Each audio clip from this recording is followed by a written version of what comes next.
zwei da. Geht's euch gut, ja? Hat's bis jetzt einen erfüllten Abend gehabt? Wenn nicht, dann kann ich das jetzt ändern.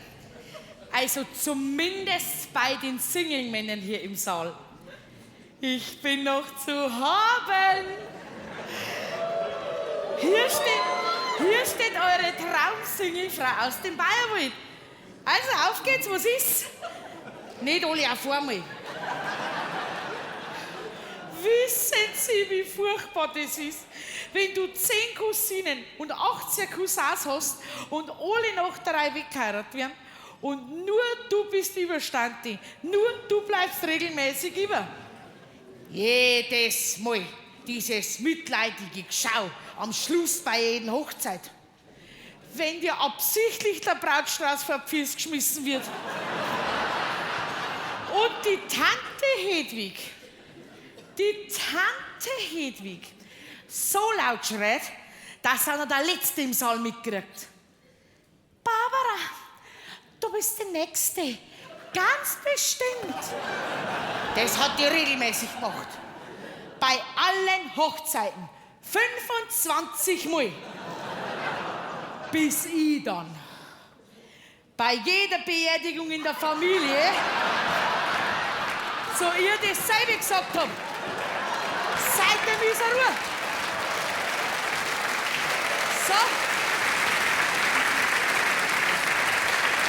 was ist jetzt?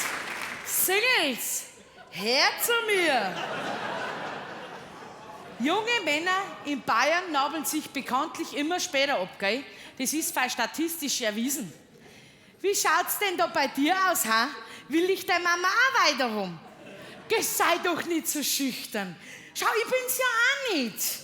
Komm, du strahlst da so eine tolle soziale Kompetenz aus. Ich spür das.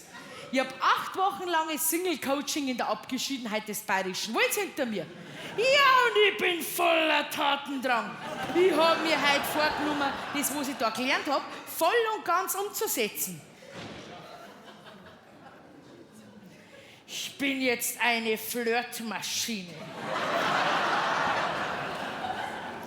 Obwohl, also als jungfräulicher Single bleibt dir auch sehr vieles erspart.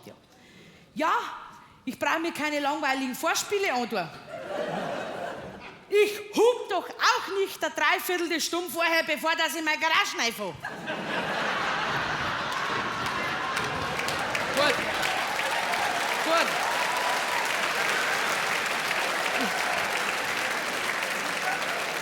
Gut, ich habe jetzt keine Vergleichswerte, aber trotzdem. Also, es war schon gut, wenn sie bei mir was anhängen tat. Am besten gleich, noch besser sofort. Es pressiert. Sehr sogar.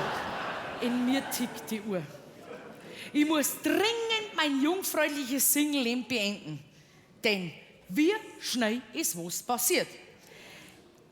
Es kommt dir ein übermotivierter, 98-jähriger SUV-Fahrer auf seiner letzten Erlebnisreise entgegen. Zack, bumm, dann reißt er weg. Ja, und dann liegst du da. Und aus ist. Ja, dann bin ich als jungfräulicher Single auf der Reise ins Jenseits. Ja, und dann tritt das ein, was mir meine Freundin Ramona täglich als Grußkarten auf WhatsApp schickt. Stirb nicht als Jungfrau, sonst erwarten dich im Himmel nur Terroristen.